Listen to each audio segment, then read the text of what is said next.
ఉదయం నుంచి కొడుకు కాచి కాపాడుతూ వచ్చారు. అందుకే స్తుతి స్తోత్రాలు చెల్లించుకుంటున్నాం. ప్రేమించి ఇచ్చిన గొప్ప రక్షణ భాగ్యంకి ఉన్నాయన. దినదినం ప్రభావ మా చుట్టూ ఎన్నో అపాయ వాటన్నిటి నుంచి తప్పి వస్తూ మీ యొక్క ప్రత్యేకమైన భద్రత కావుకరులు మమ్మల్ని ఉంచుతూ వస్తువులు మీ ప్రేమంతను బట్టి వందనాలు స్తోత్రాలు చెల్లించుకుంటున్నాం. ప్రియ రక్షగా వందనాలు, మా విమోచగా వందనాలు. మేము మా దేవుడిగా కలిగినట్టు గొప్ప ధన్యతను మమ్మల్ని అనిపిస్తూ వచ్చి మీ ప్రేమంతను బట్టి స్తోత్రాలు చెల్లించుకుంటున్నాం. ఈ రాత్రి కాల సమయంలో మేమందరం ఈ రీతిగా సహాసం కలిగినట్టు ప్రభావం అనుభవిస్తూ వచ్చి మీ ప్రేమంతను బట్టి వందనాలు. ఇంకా ఇంటి వద్ద నేను ఎవరైతే ఉంటున్నారో సహాయం చేయాలని వేడుకుంటున్నాం. ఎవరెవరి జీవితాల్లో పరిస్థితులు సరిగా లేవు, మానసిక పరిస్థితులు, ఆరోగ్య పరిస్థితులు ప్రభావ మీరే మరి నేను చక్కపరిచి మీ యొక్క ఆత్మ ద్వారా ఈ ఆత్మకాల సమయంలో ఈ యొక్క ప్రార్థనా స్థలానికి ప్రభావ మరి తీసుకొని రమ్మని పెట్టుకుంటున్నాం. ప్రభావ మీరు మీ యొక్క ఆత్మ ద్వారా ప్రభావ మరి స్పృశిస్తూ ఉండగానే పెంపొందుతూ ఉండగానే మీ వెంటనే విస్వరం ప్రభావ మరి మీ మనసు దగ్గరికి ప్రజలు విధేయత చూపించి ప్రభావ మరి నిత్య సుఖములు కలిగినటువంటి ప్రభావ మరి మీ యొక్క సన్నిధిలో పరుగు సహాయం చేయడం పెట్టుకుంటున్నాం. ప్రేమించి రాత్రి కాలంలో ఇచ్చిన పరిశుద్ధమైన సహవాసంకి స్తోత్రం చెల్లించుకుంటూ దీవించి ఆశీర్వదించాము. ఏ స్వత పరిశుద్ధమైన నామమున ప్రార్థించి వేడుకుంటున్నాము. మా పరిశుద్ధులు అవుతారు జీవితాన్ని అపగోళ సింహాసనం నుంచి మీరు ఏదైతే ఆత్మ సంబంధమైన మన్నాను సిద్ధపరుస్తూ వచ్చారో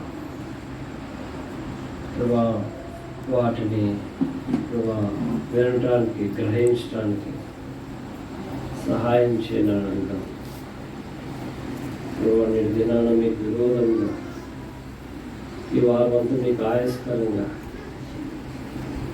ఏం మాట్లాడుతూ వచ్చామో, ఏ రీతిగా ప్రవర్తిస్తూ వచ్చామో ప్రభావంతో జ్ఞాపకం చేసుకొని క్షమించండి అని అడుగుదాం. వాకింగ్ వరకే మన హృదయాలను మనం సిద్ధపరచుకుందాం. మీరు మాతో మాట్లాడండి, తప్పనిసరిగా విని మీరు ఏదైతే తీర్మానం చేసుకున్నామని సెలవిస్తూ ఉన్నారో ఆయా విషయాల్లో స్పష్టంగా జీవితంలో మరెన్నడికి నేను వెనుతిరగకుండా నువ్వు తీర్మానం చేసుకుంటానయ్యా అని అడుగుదాం. ప్రభు దగ్గర ప్రమాణం చేద్దాం. ప్రతి రాత్రి ప్రతి దినం విని వదిలేసేటువంటి వారంగా మనం ఉండక ప్రభుతో తీర్మానం చేసుకుందాం. ప్రమాణం చేద్దాం. ప్రభా రాత్రి మీ దాసులతో నేను స్పష్టంగా నాతో మాట్లాడి నా మనోనేత్రాలు వెలిగించండి. నేను తప్పనిసరిగా ప్రభా నన్ను మరి ఆత్మీయంగా ఏ స్థాయిలో మీరు చూడాలనుకుంటున్నాను. నేను రావడానికి సిద్ధంగా ఉన్నాను. ఆయన నాతో మాట్లాడుకుంటున్నాను. మా ప్రభువును రక్షకులు విమోచకుడైన యేసుక్రీస్తు వారి పరిశుద్ధమైన నామములో ఈ రాత్రికాల సమయంలో ప్రభా మేము చిన్న మందిగా చేరి మీ పాద సన్నిధిలో తండ్రి చేరి మిమ్మల్ని స్తుతించే భాగ్యాన్ని నేను మా జీవితంలో నేను మాకు ఇచ్చినందుకే వందనాలు స్తోత్రములు చెల్లించుకుంటున్నాం. ప్రభా గొప్ప దేవుడు, సర్వశక్తిమంతుడు, నైనా సర్వభూమికి రాష్ట్రమైన దేవుడు తండ్రి, అందుకే వందనాలు స్తోత్రములు చెల్లించుకుంటున్నాం. నిన్న నేడు నిరంతరము ఏకరీతిగా ఉన్న దేవా వందనాలు స్తోత్రములు చెల్లించుకుంటున్నాం. మారని మార్పు చెందని దేవుడు అయినందుకే వందనాలు స్తోత్రములు చెల్లించుకుంటున్నాం. ఆయన గొప్ప దేవుడవు తండ్రి, ఆశ్చర్యకరుడు, ఆలోచనకర్తవు, బలవంతుడైన దేవుడవు తండ్రి, మిత్రుడవు తండ్రి తండ్రి, సమాధానానికి అధిపతివైన దేవ వందనాలు స్తోత్రములు చెల్లించుకుంటున్నాం. ప్రభా నిజమే ప్రభా, ఇంతవరకు తండ్రి నేను మమ్మల్ని కాచి కాపాడుతూ వచ్చినారు. వందనాలు స్తోత్రం చెల్లించుకుంటున్నాం. ఈ శనివారం నాయన ఏ సిద్ధపాటు కూడికలో తండ్రి మమ్మల్ని అందరినీ నేను మీకు తీసుకుని వచ్చిన మీ ప్రేమకే వందనాలు స్తోత్రములు చెల్లించుకుంటున్నాం. అవును తండ్రి, ఈ వారం అంతా మమ్మల్ని కాచి కాపాడుతూ ఉన్నారు.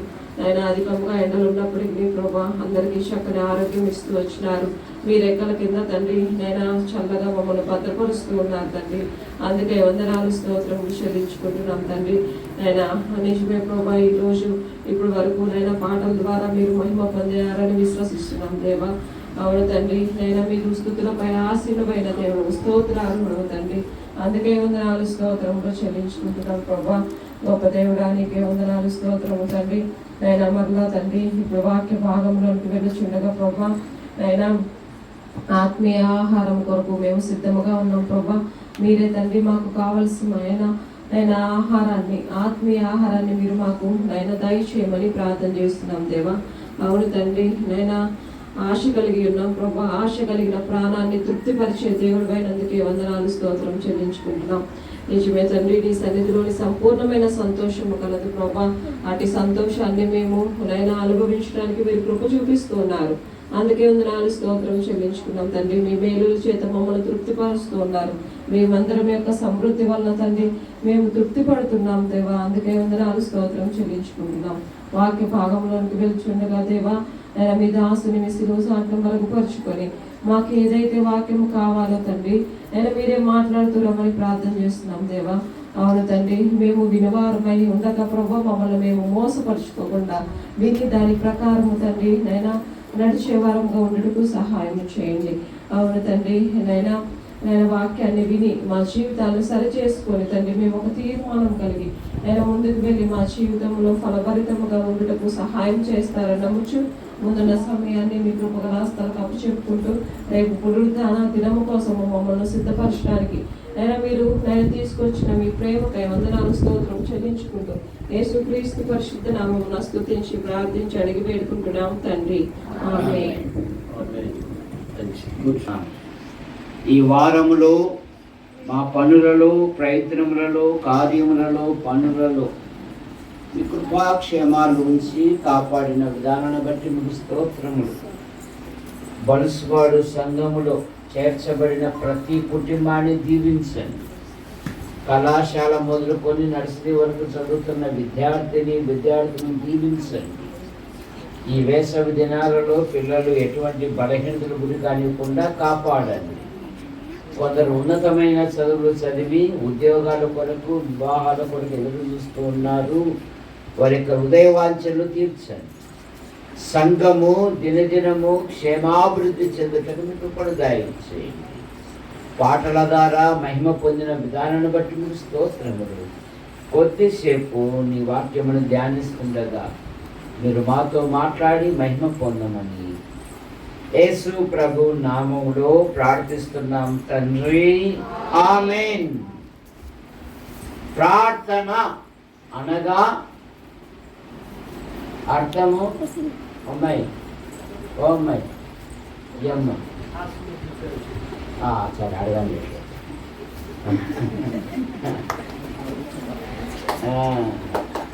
పాస్టర్ గారు అబ్బాయి చెప్తాడా? ప్రార్థన అనగా దేవునితో జయరాజ్ అయ్య గారు ఒక చక్కని ఉపమానం చెప్పేవారు. నల్లని బరుగొడ్డు పచ్చని గడ్డి తిని తెల్లని కారణమేమి? అది నెమరు వేస్తుంది. అదేం చేస్తుంది? కనుక ఇందాక నెమరు గురించి అయ్యగారు అదే నిన్న రాత్రి జరిగిన ప్రసంగమేమి? మనకు ఆధ్యాత్మికంగా ఎదిగే కొద్దీ దేవుని వాక్యం పట్ల ప్రేమ ఉండడం లేదు, కానీ లౌకికమైన సంబంధాలు, కార్యక్రమాల మీద ప్రేమ పడుతూ. అందుకే బైబిల్ చెప్తుంది, అక్రమం విస్తరించుట చేత జాగ్రత్త. మనం ఆధ్యాత్మికంగా ఎదగాలి అంటే దేవుని వాక్యం మన హృదయములో ఉండాలి. కాలేబు అనే వృద్ధుడు ఏమన్నాడంటే, వాగ్దాన దేశమునకు మోషే నాయకత్వములో నన్ను పంపినప్పుడు నాకు 40 సంవత్సరములు, ఇప్పుడు 80 సంవత్సరములు యుద్ధములు చేయుటకు గాని ఎక్కుచు దిగుటకు గాని అప్పుడు ఎంత బలమో ఇప్పుడు నాకంతే బలం అన్నాడు. చూసారా, ఇప్పుడును నాకంతే బలం అన్నాడు. సంసోను ఢిల్లీలో బంధించినప్పుడు ఏమండి సర్దార్లు వచ్చారు అంటే నేను ఎప్పటి వల్లే విరాజిమ్ముదును అనుకున్నాడు. ఏమయ్యాడు? బలహీనుడైపోయాడు. చాలా మంది నేను ఎప్పటి వల్లే ఉంటాలే అనుకుంటుంటారు, ఉండలేము. ఒకసారి ఆలోచన చేసుకోండి. మీరు ప్రభువుని నమ్మినప్పుడు అప్పుడు ఎంత ఆసక్తి ఉంది, ఇప్పుడు రక్షించబడి ఎన్ని సంవత్సరాలై ఇప్పుడు ఎంత ఆసక్తి ఉంది. అప్పుడు ప్రార్థించండి పోయి వెలిగించేదానివి కాదు, బైబిల్ చదవండి ఏ పని చేసేదానివి కాదు. ఇప్పుడు నువ్వు ప్రార్థనలో ఉండగానే ఫోన్ వచ్చేసాలు, హలో హలో మహాగణుడా మహోన్నతుడా నీకు స్తోత్రం అయినా అంటే ఏమని ప్రార్థనలో ఉన్నానని ఇంక అయిపోయా, లేచిందే లేడి పరిగెత్తినట్లుగా ఆమె నన్ను పెట్టేసి పారిపోతాను. ప్రార్థనలో కనపడడం లేదు. ఈ భ్రష్టమైన లోకములో అన్ని వేళలలో మనం ఎలాగుండాలంటే సమూయేలు వలె ఉండాలి. సమూయేలు అనగా అడగబడిన వాడు అని అర్థం. సమూయేలు ఇశ్రాయేలీయుల నిమిత్తము మీరు యుద్ధానికి వెళ్ళండి, నేను మీ పక్షమున ప్రార్థన చేతును అన్నాడు. 7వ అధ్యాయము 5వ వచనం. 8వ వచనములో నీవు మా కొరకు ప్రార్థన చేయుట మానవద్దు అంటాడు. 8వ అధ్యాయము 6వ వచనములో కూడా సమూయేలు ప్రార్థిస్తాడు.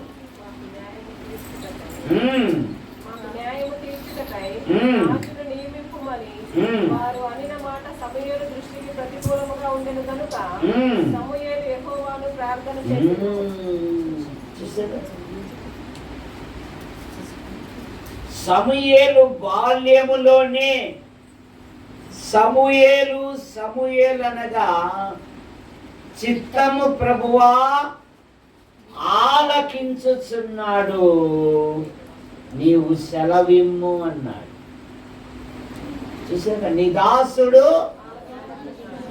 సమూయేలు వలె మనం ప్రార్థించే వారముగా ఉండాలి. 15వ అధ్యాయము 11వ వచనములో సౌలు కొరకు కూడా రాత్రంతా ప్రార్థించాడు. 15:11 మొదటి సమూయేలు గ్రంథం.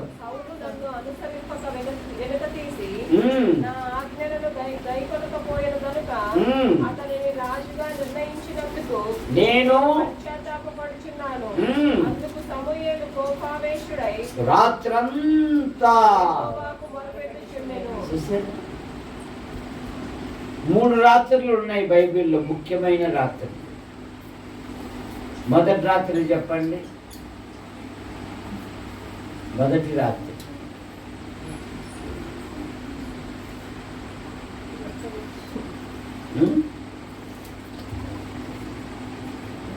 యాకోబు రాత్రంతా పెనుగులాడెను. ఇక 3వ రాత్రి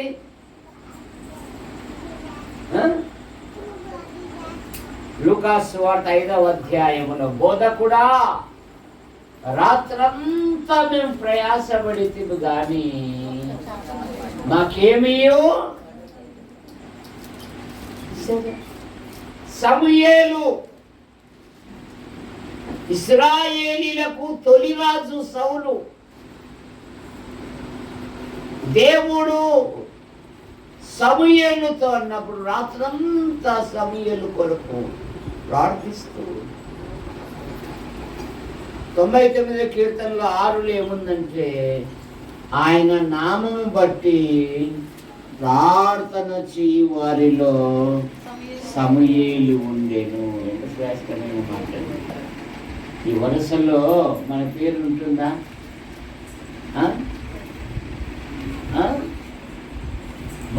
ముసట్లకు తిరిగిపోయాము. చూసారా? ప్రార్థించడం లేదు, ప్రార్థనలో పోరాడడం లేదు, సుఖాసక్తి కోరుకుంటున్నాం. జాగ్రత్త. సంఘ వృద్ధి కొరకు, సంఘ క్షేమాభివృద్ధి కొరకు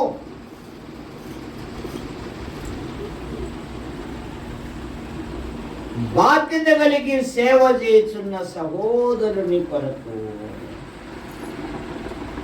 ప్రార్థించాలి. దేవా, మా కొరకు ప్రార్థించే ఒక దైవజనుని మాకు అనుగ్రహించావు. ఆ దైవజనుని ఇంటిలో ఏం అవసరాలు ఉన్నాయో అవసరాలు తీర్చాయి. మా అనంతపురం జిల్లాలో అగ్రిప్ప గారు అని 100 సంవత్సరాల కిందట సేవ చేసేవారు. అనంతపురం జిల్లా పట్టణంలో రిక్షాకెక్కి నీతిమంతుని ఇంటికి తీసుకెళ్ళు అంటే అగ్రిప్ప గారి ఇంటికి తీసుకొని వస్తారు. పక్కన రైతు కుటుంబము, పక్కన వాళ్ళ కుటుంబం, ఇలాగ మధ్య గోడ.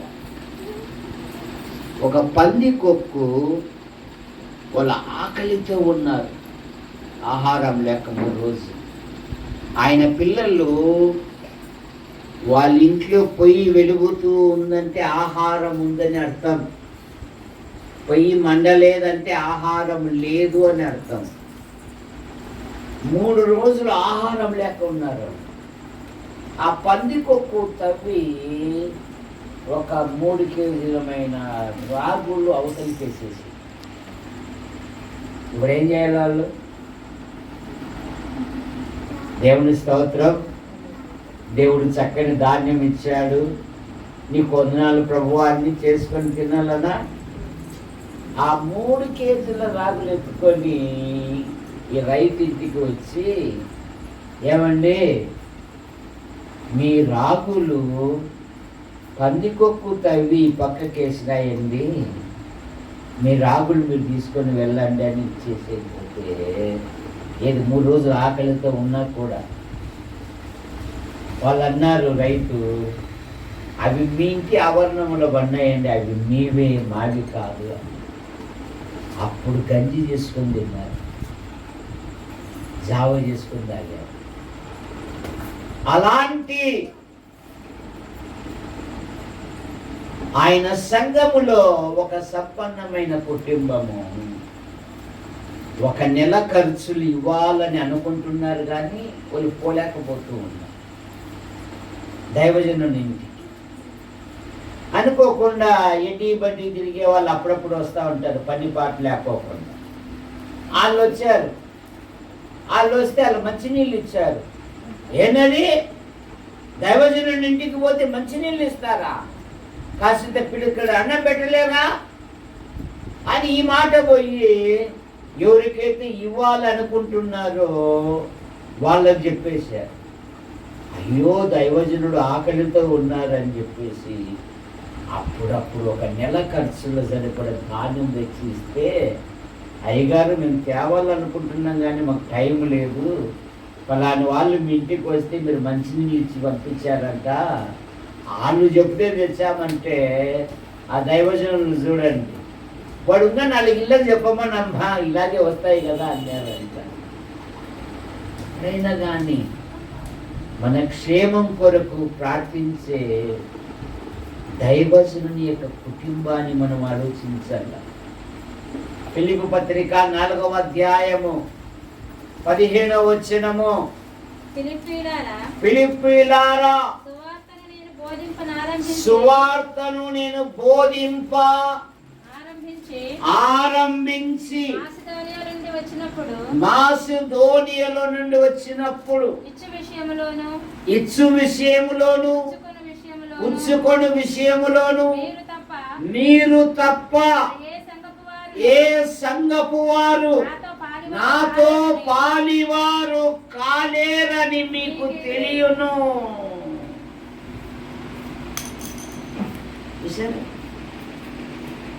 దైవజనుని యొక్క అవసరాలు తీర్చుటలో ఫిలిప్పీ విశ్వాసులు పదే పదే మాటి మాటికి, మేము ఇక్కడ యవనంలో అయ్యే దగ్గర ఉన్నప్పుడు చక్కగా దోసకాయలు, వంకాయలు, ధాన్యము తెచ్చిచ్చేవాళ్ళు. అయ్యగారు నేను ఎక్కడైనా సేవకు పోయినా కూడా చక్కగా ఒక చిన్న బ్యాగ్ ఇచ్చి పంపించేవాళ్ళు. ఇవి మానేసిన దోమలు కూడా రాకుండా తలుపులు వేసుకొని తింటావాలి. ఏమి రాకోకుండా దోమలు కూడా జాగ్రత్త. ప్రభుకి ఇచ్చుట నేర్చుకో. ఆయన నామం బట్టి ప్రార్థన చేయు వారిలో సమూయేలు ఒకడు. ఇశ్రాయేలుల ప్రజల క్షేమము కొరకై ఆయన ప్రార్థించువాడు. అన్ని వేళలా నువ్వు ఎలా ఉండాలంటే సమూయేలు వలె ప్రార్థించేవారుగా ఉండాలి. యవన పిల్లలు అన్ని వేళలా మీ ఆధ్యాత్మిక జీవితం ఎలా ఉండాలంటే 2వ తిమోతి పత్రిక 2వ అధ్యాయము 22వ వచనం. అబ్బాయిలు చదవగలరా? చదవలేరా? చదువుతారు అబ్బాయిలు? అబ్బా మంచి అబ్బాయిలేనే. బాబో మా వాడు అధికారం తీస్తున్నాడు తిమోతి పత్రిక. మళ్ళీ రాలేదు. అమ్మ మీరు చదవండి అమ్మ. నీ యవనేచ్ఛల నుండి పారిపొమ్ము, పవిత్ర హృదయులై ప్రభువునకు ప్రార్థన చేయు వారితో కూడా విశ్వాసమును, ప్రేమను, సమాధానమును వెంటాడము. ప్రభునకు ప్రార్థన చేయు వారితో నీ సహవాసం. లోకస్తులతో కాదు, దేవుని ఎరగని వారితో కాదు, మత సంబంధమైన వ్యక్తులతో అసలే కాదు. ఆయన తన ప్రాణం పెట్టిన నిన్ను నన్ను కొన్నాడు. నీ సహవాసము ప్రార్థన చేయు వారితో ఉండాలి, ఎవరెవరితో కాదు. ఇస్సాకు యవనస్తుడు. అబ్రహాము లోతు కలిసి నివసించలేనంత విస్తారమైన ఆస్తి ఉంది. వాగ్దాన పుత్రుడు తల్లిని సంతోషపెట్టాడు. యవనములో ఆస్తిని బట్టి, యవనమును బట్టి తన జీవితాన్ని పాడు చేసుకోలేదు. కానీ ప్రతి దినము పొలములో ధ్యానింప బయలో సంఘము లేదు, సహవాసం లేదు. ఇలా శ్రీకాంత్ అయ్యగారు అంతకంటే లేదు. కానీ అట్టి దినాలలో ఒక యవనస్తుడు పొలములో ధ్యానింప బయలు వెళ్ళు. ఒక ప్రత్యేకమైన సమయం. యవన పిల్లలు, మన ప్రభు అయిన యేసుక్రీస్తు వారు కూడా మార్కు సువార్త 1వ అధ్యాయం 35వ వచనములో ఆయన పెందులకడే లేచి చాలా చీకటి ఉన్నంగానే అరణ్య ప్రదేశమునకు వెళ్ళి అక్కడ ప్రార్థన.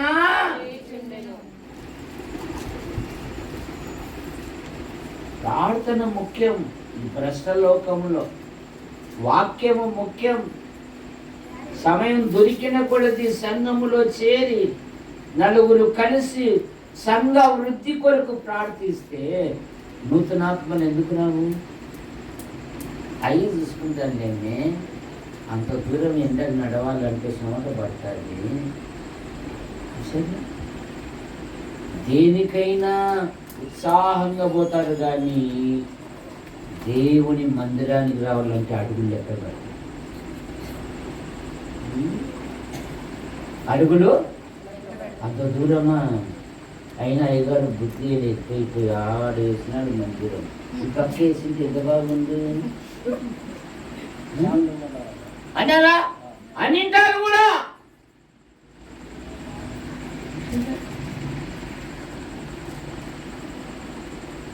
సీరియల్ కొనాలంటే నువ్వు ఒకదానివే పోతావా, ఇద్దరు ముగ్గురు తీసుకొని పోతావు?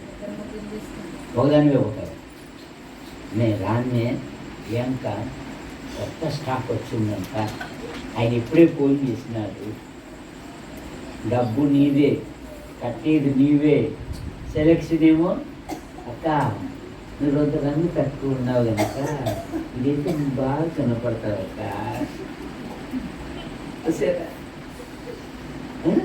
మందిరానికైతే ప్రతి వారి చేతిలో అన్నం పక్కన పడే చరావాణి ఉంది. చరావాణి అంటే శ్రీవాణి, శ్రీవాణి కాదమ్మా, ఫోను. ఏమ అక్క నేను బయలుదేరుతున్నా, మీరు రండి, ఇద్దరం కలిసిపోదాం. గుంపులు గుంపులుగా దేవుని మందిరములో ప్రార్థించే వారికి ఆశీర్వాదం, పరిచర్య చేసే వారికి ఆశీర్వాదం, పాట పాడే వారికి ఆశీర్వాదం, వినే వారికి ఆశీర్వాదం, ప్రసంగించే వారికి ఆశీర్వాదం, నలుగురిని దేవుని యొద్దకు నడిపించినా కూడా ఆశీర్వాదమే. అది శ్రీకాంతయ్య జోష్ననే కాదు, రక్షించబడిన ప్రతి వారి బాధ్యత. 1 పేతురు పత్రిక 2:9, చీకటిలో నుండి ఆశ్చర్యకరమైన తన వెలుగులోనికి మేము పిలిచిన వారి గుణాతిశయములను రాజులైన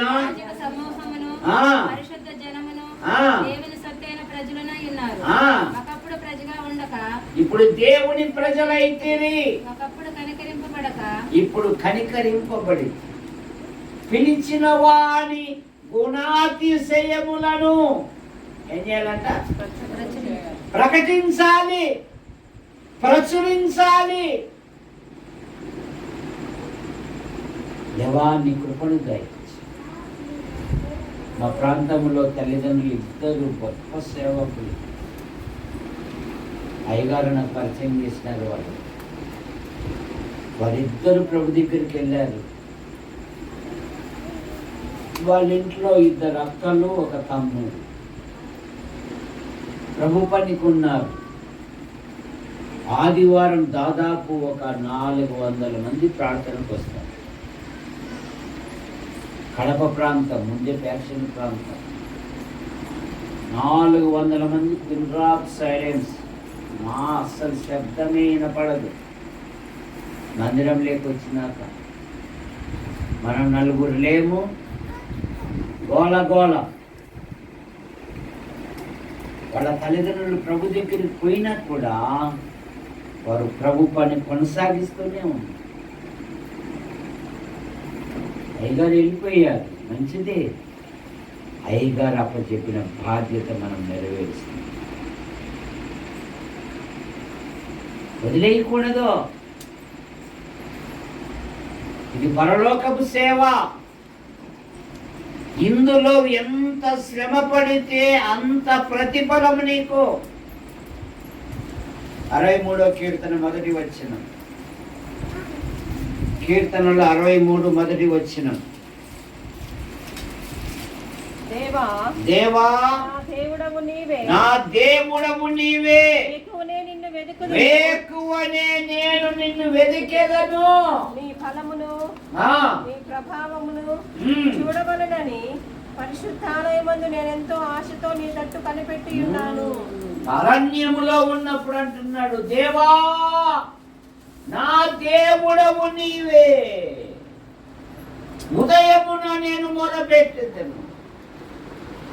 ఒక భక్తుడు అన్నాడు, ఏ రోజైతే ప్రార్థనతో పని ప్రారంభించనో ఆ రోజు విజయము సాతానుది అన్నాడు. ప్రార్థన అత్యంత విలువైనది. నీతిమంతుల గుడారములో రక్షణ కూర్చిన సునాదము ఉదయాన్నే ప్రార్థించుట. ఆ స్కూల్ కాడ చిన్న కొట్టములో 5:05కే లేపుతాడు. పాదాలునే కడగనా అని ఆయన చిన్నగా దక్కి కొడతా అంటాడు. నేనేమో నిద్రపోయి తూగుతా ఉంటాను. 10 మంది ఇంట్లో పండుకున్నట్టుని లేచి పోవాల ప్రార్థనకు 5 గంటలకే. సేవ ఏమో 5 ఇంట్లో, పడకేమో 10 మంది ఇంట్లో. అప్పుడు ఉదయాన్నే ప్రార్థించుట అలవర్చుకోవాలి. 5వ కీర్తన 3వ వచనం, ఉదయమున నీ సన్నిధిలో నా ప్రార్థన సిద్ధము చేసి కాచి ఉందును. 55వ కీర్తన 17లో, ఉదయము మధ్యాహ్నము రాత్రి నేను ప్రార్థించదను అంటున్నాడు. ప్రతి సమస్య తీర్చబడాలంటే ప్రార్థించుట అలవరుచుకోవాలి. దానియేలు వలె రోజుకు 3 మారు ప్రార్థించుట అలవరుచుకోవాలి. ఇటు శాసనం సంతకం చేయబడినని దానియేలు తెలుసుకున్న వాడే అనుదినము 3 మారు తన దేవుని స్తుతించుచు ప్రార్థించుచు వచ్చెను. దానియేలు స్నేహితులు గొప్ప ప్రార్థనా పరులు. 2వ అధ్యాయంలో కలభావం తెలుపుటకు తన సోదరులకు ఏమన్నాడంటే, ఈ రాత్రి ప్రార్థనలో మీరు పోరాడండి అన్నారు. ఆ రాత్రే దానియేలునకు ఆ కలభావం తెలవబడింది. ఆ వెంటనే దానియేలు దేవుని స్తుతించాడు. దానియేలుకు ఒకసారి పరీక్ష, దానియేలు స్నేహితులు ముగ్గురికి ఒకసారి పరీక్ష. ఎన్ని పరీక్షలు వచ్చినాను వారు దేవుని కనపరిచారు. కారణమేమి? వారు ప్రార్థనా పరులు గన. సమస్యలు తీరాలంటే ఆలోచిస్తే అనారోగ్యం వస్తుంది, ప్రార్థిస్తే దేవుని శక్తి వస్తుంది. ప్రార్థించడం నేర్చుకో. పౌలు శీల ఎప్పుడు చేశారు వాళ్ళు ప్రార్థనలు? ఎప్పుడు చేశారు? అర్ధరాత్రి వారు పాటలు పాడుతూ ప్రార్థించుచుండగా చెరసాల పునాదిలు ఎదిరిపోయాయి. అందరి బంధకములు ఊడిపడ్డాయి. ఆ యొక్క సంఘటన చూసిన వాడు దేవుని యందు విశ్వాసం ఉంచాడు. అయ్యలారా, రక్షణ పొందుటకు నేనేమి ప్రభు అయిన యేసునందు అప్పుడు నీవును అపాయములో ఉన్నప్పుడు కూడా ప్రార్థించాలి విశ్వాసి. నిర్గమకాండం 14వ అధ్యాయములో 29-30 వచనాలలో మోషే ప్రార్థిస్తాడు. అయితే ఇశ్రాయేలీయులు ఆరిన నేలను సముద్రము మధ్య ఉన్నప్పుడు, దానికంటే ముందు నీవేలా నాకు ప్రార్థిస్తున్నావు, సాగిపోబడి 14వ అధ్యాయాన్ని నేను వస్తాను. నిర్గమకాండం 14వ అధ్యాయం. ఎప్పుడైతే ప్రార్థించాడో అద్భుతమైన విజయాన్ని చూసినట్టుగా మనం చూస్తున్నాం. 14, 15, 25 వచనం. అతడు యెహోవాకు మొరపెట్టెను. అట్లాగే 14వ అధ్యాయంలో కూడా మనకు ఇంకొక మాట కనపడుతుంది. 15వ వచనం, నీవేలా నాకు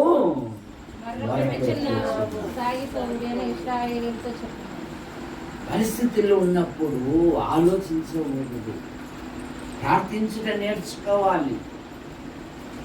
మధ్యరాత్రి వేళ ప్రార్థించారు. దుఃఖములో ఉన్నప్పుడు హన్నా వలె దేవుని సన్నిధిలో నీ హృదయము కుమ్మరించాలి. కనుక అన్ని సమయాలలో సమయేలు వలె చిత్తం ప్రభువా అనేవాడు కావాలి. అన్ని సమయాలలో తిమోతి వలె ప్రార్థన చేయు వారితో సహవాసం కలిగి ఉండాలి. అన్ని సమయాలలో దావీదు ఉదయము ప్రార్థించిన రీతిగా మనం ప్రార్థించాలి. అన్ని సమయాలలో దానియేలు ముమ్మారు దేవునికి ప్రార్థించినట్టుగా మనం ప్రార్థించాలి.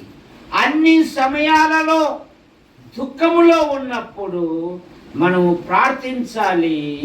అపాయములో ఉన్నప్పుడు కూడా ప్రార్థించాలి. పేతురు ఏమన్నాడు? నీటిలో మునిగిపోతున్నప్పుడు ప్రభువా అన్నాడు. వెంటనే చేయి చాచి మహాజలరాశుల నుండి ఆయన పైకి.